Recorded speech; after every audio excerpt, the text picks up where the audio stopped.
ఇప్పుడు నీకు తెలియక జరిగింది అనుకో. ఇప్పుడు మోసం ఏంటంటే ఇక్కడ బాధ కలిగేది ఏంటంటే ఆఫీసర్లు చేసినారు సారీ అంటున్నారు. ఒక ఆఫీసర్కి ఇంత ధైర్యం ఉంటుందా? ఇన్ని లక్షల ఎకరాలు, ఇన్ని జిల్లాల్లో ఇన్ని కోట్ల ప్రాపర్టీలను నిషేధిత జాబితాలు పెట్టే ధైర్యం ఆఫీసర్లకు ఉంటుందా?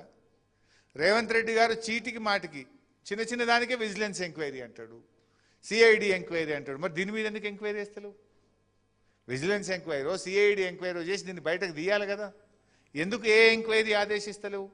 కోట్లాది మంది ప్రజలు ఇలా నిద్ర లేకుండా చేసినావు నువ్వు.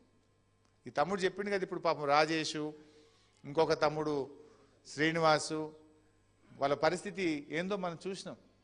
ఇంట్లో ఆడోళ్ళు పరిశాన్ చేస్తుండ్రు, ఇదెందుకు కొన్నవాన్ని లొల్లి పెడుతుండ్రు అంటుండ్రు శ్రీనివాస్. అంటే ఎన్ని కుటుంబాలు ఎంత టెన్షన్ పడుతున్నాయి. రేవంత్ రెడ్డి నిజంగా నీకు సంబంధం లేకపోతే తక్షణమే పొంగులేటి శ్రీనివాసరెడ్డి బర్తరఫ్ చేయి. పొంగులేటి శ్రీనివాసరెడ్డి బర్తరఫ్ చేసి మొత్తం ప్రాపర్టీలు మళ్ళీ యథావిధిగా తీసుకురా. ఆయన ప్రజలను ఎందుకు ఇబ్బంది పెడుతున్నారు మీరు? ఇప్పుడు ఏమంటున్నారు? ప్రజలు పోయి దరఖాస్తులు పెట్టుకోవాలి, ప్రజలు పోయి ఆఫీసులలో అప్లికేషన్లు పెట్టుకోండి. అప్లికేషన్లు పెడితే రాజేష్ దరఖాస్తు పెడితే 25 రోజుల దాకా ఎంఆర్ఓకే చేరలేదు. మా రెడ్డి గారు చెప్పిన అప్లికేషన్ పెడితే కలెక్టర్ ఆఫీస్కి పోతే సొప్పేయమంటుండు. కలెక్టర్ యుఎల్సి ఆఫీస్కు 25 సార్లు పోతే ఎందుకు తిరుగుతున్నారు, మా దగ్గర రావద్దు పోండి అంటున్నారు. అప్లికేషన్లకు విలువే లేకుండా అయిపోయింది ఈ ప్రభుత్వంలో.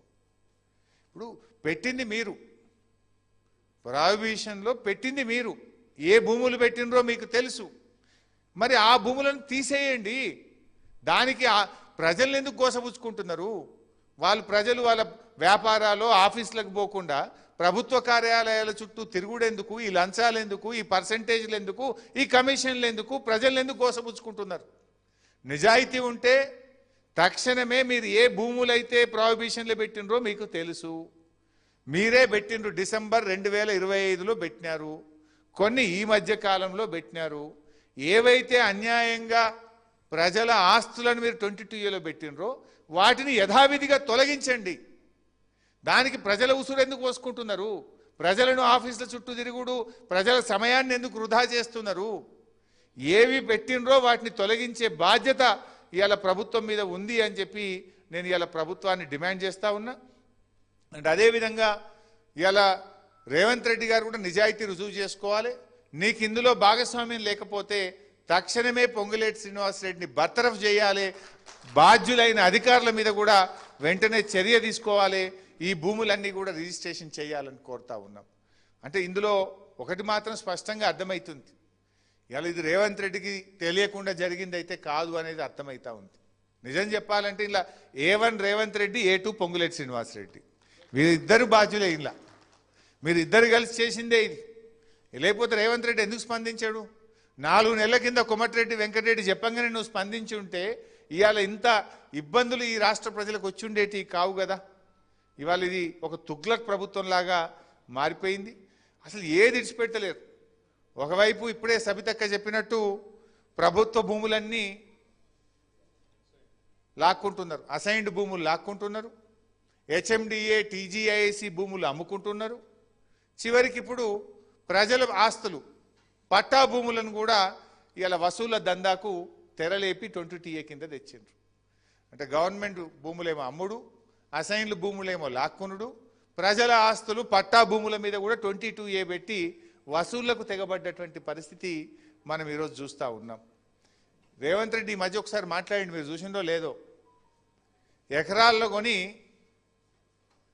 గజాల చొప్పున బకరాలకు అమ్మడమే మా కాంగ్రెస్ ఎమ్మెల్యేలు, మా కాంగ్రెస్ నాయకులు చేస్తున్న పని అని మొన్న కొడంగల్లో మాట్లాడిండు. ఎకరాలలో కొంటున్నాం, గజాలల్లో బకరాలకు అమ్ముతున్నారు. తాండూరులో మాట్లాడిండా? తాండూరు ఎమ్మెల్యే ఉంటే తాండూరు ఎమ్మెల్యేని పట్టుకొని ఎకరాలలో కొంటుండ్రు, గజాలల్లో బకరాలకు అమ్ముతుండ్రు మా కాంగ్రెస్ ఎమ్మెల్యేలు అన్నాడు. అంటే ఈ ప్రభుత్వ పనితీరు ఎట్లుందో మనకు అర్థమవుతా ఉంది.